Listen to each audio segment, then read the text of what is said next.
বড় বৌদি বলো। রেনি তাহলে মিউজিক কন্ডাক্টর।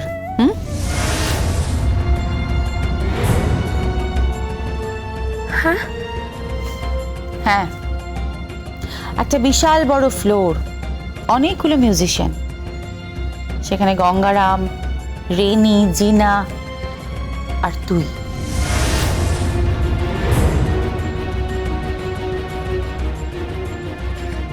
গঙ্গারাম কি ভাগ্যশালী বলো তো, যে মিশছে সেই ভালোবেসেছে।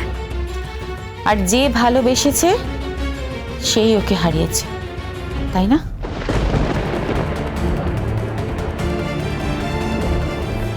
বড় বৌদি, প্রথমে রেনি হারিয়েছে, তারপর তুই, আর এখন জিনা।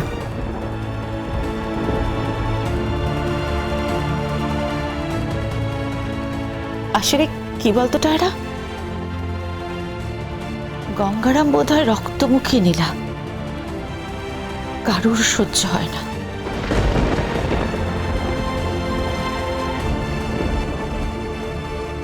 বড় বৌদি, হ্যাঁ রে টায়রা,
হয়ে গেছে।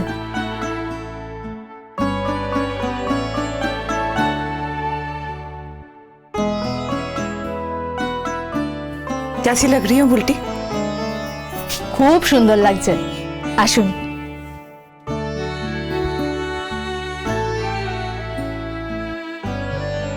আসুন। ये सब की पोशाक? ये जैसे आप लोग पहनती है, घर के सारे औरत बहुएं पहनती है, वैसे ही पहना है। की बोलছে? বলছে গ্রামের বউরা তো এই পোশাকই পরে। हाँ পরে तो ये पहन के मैं काम करने जाऊंगी। আবার কি বলছে? কাজ করার কথা বলছে। কাজ কি কাজ করবে? ও জেঠিমা, ওর না খুব ইচ্ছে ও গোয়াল ঘরে যাবে, তারপর মাঠে যাবে, আর গায়ের পুকুর দেখবে, হাঁসের ঘর দেখবে, মুরগির বাসা দেখবে। এসব দেখে তুমি কি করবে? জি বলছি এসব দেখে তুমি কি করবে? তুমি রূপলি পর্দার নায়িকা, তোমাকে পর্দাই মানায়, এসব তোমাকে মানায় না, গ্রামে মানায় না। তুমি কেন বুঝতে চাইছো না? मुझे कुछ समझ में नहीं आ रहा है आप क्या बोल रही है। দেখো, তুমি আমার ভাষা বুঝতে পারছো কিনা আমি জানি না, তবে আমি তোমার ভাষা বুঝতে পারছি না। এক রূপলি পর্দার নায়ক এসে আমাদের জীবনটা নষ্ট করে দিয়ে গেছে, তুমি আরেক নায়িকা এসেছো। আচ্ছা কি চাও বলো তো, তুমি কি চাও? এটা জীবন, এটা অভিনয় নয়।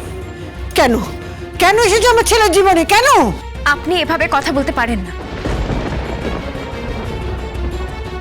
আপনার মুখে এসব কথা মানায় না।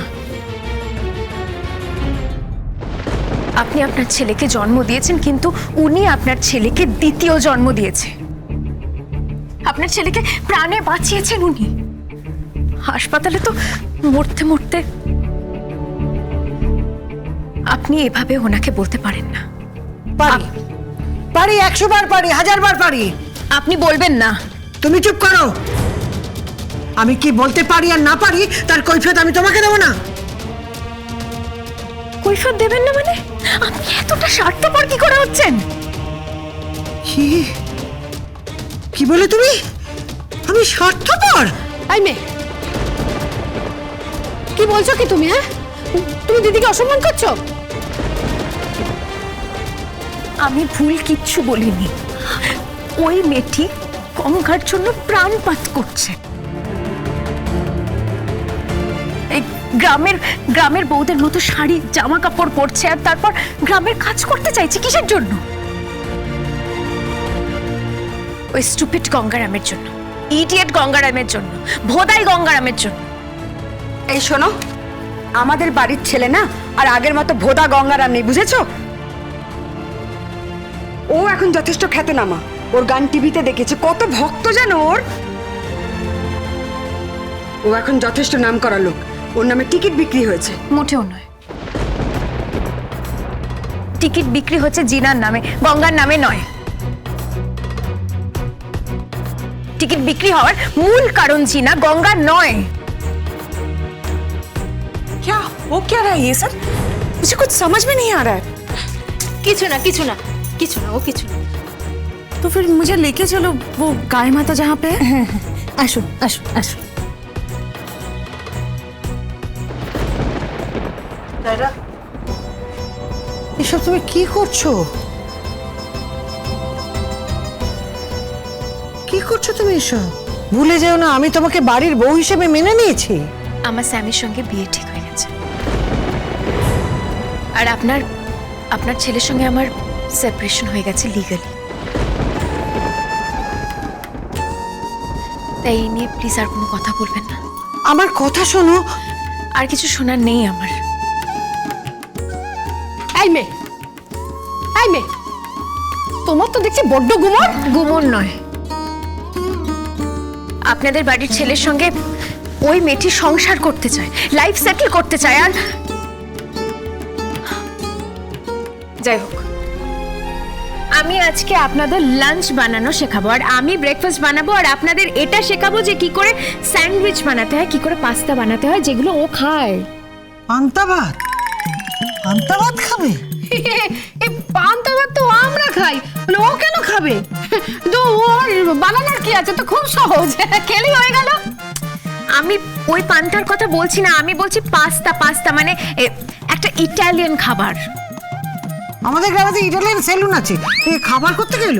আপনি বুঝবেন না, আপনি ছেড়ে দিন না, আমি আপনাকে পাস্তা বানানো শিখিয়ে দেবো। না, আমার কোনো শেখার দরকার নেই। শেখার দরকার নেই মানে? আরে শিখতে হবে। আপনার যখন বৌমা এ বাড়িতে আসবে তখন আপনি কি খাওয়াবেন, কি খাওয়াবেন? একটু তো স্যান্ডউইচ বানিয়ে খাওয়াতে হবে, একটু পাস্তা বানিয়ে দিতে হবে, তাই না? শোনো, এসব বীজ ফ্রিজ আমি খাওয়াতে পারবো না। আমার ছেলের পাশে তোমাকে যদি না দেখি না, তাহলে এই সংসারে নিকুজি করেছে। হ্যাঁ, আর শুনুন শুনুন, আরে একবার শুনুন। চলে গেল। এতবার করে বলছি, কেন যে বুঝতে পারছেন না কে জানে, কেন বুঝতে চাইছেন না কে জানে। আর কেন বুঝবেন সেটা আমাকে বলো। হ্যাঁ, কেন বুঝবেন? তুমি কেন বুঝতে চাইছো না? আচ্ছা, তুমি কেন জিনাকে বলে দিচ্ছ না তোমার আর গঙ্গা সম্পর্কের কথা? গঙ্গারাম গঙ্গারাম